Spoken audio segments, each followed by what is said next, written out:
chicks is part of Julie Steiner's daily work. She owns Evensong Farm in Sharpsburg, Maryland. Before starting farming 5 years ago, she worked with fashion stylists in a department store. So when I had my son, I quit my job at Nordstrom, and that was right around the exact same time that we moved to the farm. She started growing vegetables in a small garden for her family and sold some extra produce to people at her husband's work. Now, her farm operation has expanded to 53 hectares. She grows more than 100 varieties of vegetables and raises chickens, cows, and pigs. Lie down. Yeah, it's a good girl. That's a sweet baby. Jean Dietz Band also owns a farm. She raises more than 200 goats on her Many Rocks farm in Keedysville, Maryland. She has a doctorate in molecular biology and genetics, but quit her biotechnology career to spend more time with her teenage sons.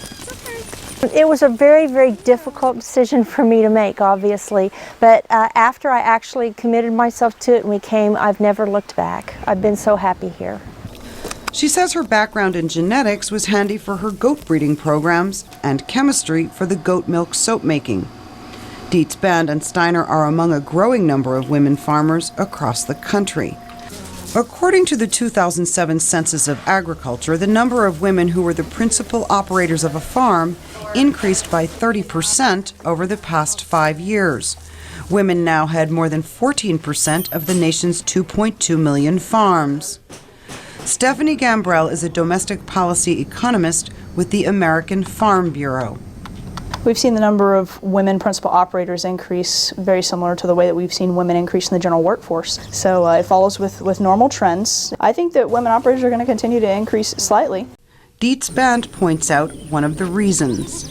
I do think that farming fits as a woman's job because I think as women we often have a more nurturing side of ourselves. So seeing things grow, taking care of things, nurturing life is a real woman trait as far as I'm concerned. Many of the women entrepreneurs tend to run smaller farms, but they benefit from the growing popularity of farmers markets and eco-conscious consumers' interest in buying locally grown products. The fact that farm markets are really beginning to become trendy is really helping growers such as myself who have specialized crops, not commodity crops. We're able to get a higher market value for it instead of selling it to a middleman. The internet has also made it easier for the small enterprises to run pay-in-advance programs. Every week we send out an email newsletter to the people who have signed up for our subscription to tell them what they've gotten in their bags. So we give them recipes and we tell them stories from the field to keep them up to date on what's going on the farm. The women entrepreneurs say even though farming is hard work, they enjoy independence, flexibility, and a sense of fulfillment.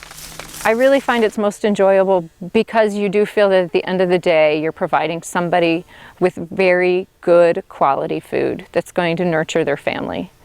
Steiner says she never regretted for 1 minute switching to farming to make a living.